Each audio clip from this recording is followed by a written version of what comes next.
Hari ketiga, kalian udah bisa melihat pertumbuhan. Dia udah naik, udah lebih dari si karet yang kita pasang di toples. Cara ukuran udah naik 2 kali lipat. Cuman sekarang ini keadaannya ada si garis kuning kecoklatan. Nggak apa-apa, itu bukan jamur, itu bukan suatu bahaya untuk starter kalian. Itu hanya menandakan starter kalian itu lapar. Udah kelaparan, aku ingin makan! Gitu. Si garis coklat bening itu namanya hooch. Dan di hari ketiga ini baunya itu baunya tengik banget. Emang nggak apa-apa lawan baunya, karena emang pasti nggak enak gitu di hari ketiga. Kita akan buang sedikit dan kita kasih makan dengan takaran kemarin.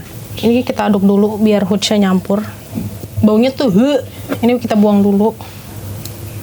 Kita taruh starternya sama kayak ukuran tepung sama air, 20 gram. Aduk. Kalau udah langsung simpan lagi.